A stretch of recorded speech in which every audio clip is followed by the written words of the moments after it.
જૂનાગઢના પવિત્ર ગોરખનાથ મંદિરમાં થયેલી તોડફોડની ઘટના સામે સમગ્ર હિન્દુ સમાજમાં ભારે આક્રોશ ફેલાયો છે।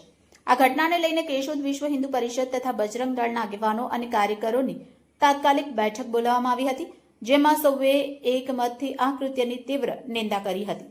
વિશ્વ હિન્દુ પરિષદના આગેવાનો દ્વારા જણાવાયું હતું કે મંદિરમાં થયેલી આ તોડફોડ માત્ર એક ધાર્મિક સ્થળ પરનો હુમલો નથી, પરંતુ હિન્દુ સમાજની આસ્થા અને સંસ્કૃતિ પર સીધી ચોટ છે। તેમણે સરકાર અને પોલીસ તંત્રને વિનંતી કરી કે દોષિતોને તાત્કાલિક ઝડપીને ઉદાહરણરૂપ સજા આપવી જોઈએ, જેથી ભવિષ્યમાં કોઈ પણ તત્વ હિન્દુ ધર્મ સ્થળોને નિશાન બનાવવાની હિંમત ન કરે।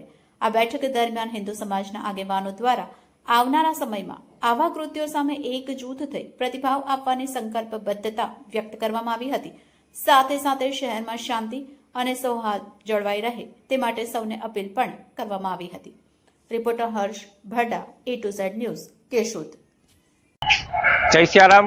લખન કામરિયા, વિશ્વ હિન્દુ પરિષદ સેવા વિભાગ, જૂનાગઢ।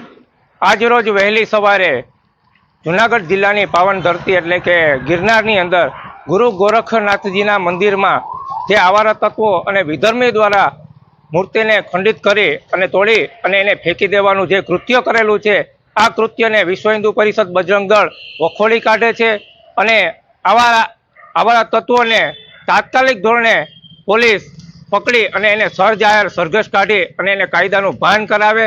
અને સરકારને પણ વિનંતી કરીએ કે અમુક નિયમો બનાવી અને આવારા તત્વોને સામે એક્શન લે અને તાત્કાલિક ધોરણે આવારા તત્વોને પકડી પાડવાનું એક ટીમ બનાવી અને વહેલી તકે એનું નિરાકરણ કરે।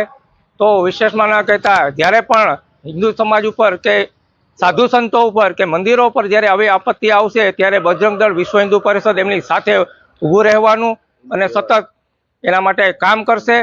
તો અને આપણે સૌ જાણીએ છીએ કે જ્યારે પણ હિન્દુના તહેવારો આવે છે ત્યારે આવા નાના મોટા અપકલા કરી અને વાતાવરણ બગાડવાનું કામ આવારા તત્વો કરતા હોય છે। તો આવારા તત્વોને પકડી અને એને કાયદાનું ભાન કરાવે એવી સરકારશ્રી અને પોલીસ તંત્રને પણ અપીલ કરીએ છીએ। અને વિશેષમાં કહેતા કે તાત્કાલિક ધોરણે જો આનું એક્શન લેવામાં નહીં આવે તો પ્રખંડ સહ તાલુકા સહ આવેદનપત્ર દેવામાં આવશે અને ધરણા કરવામાં આવશે। જય જય સિયારામ।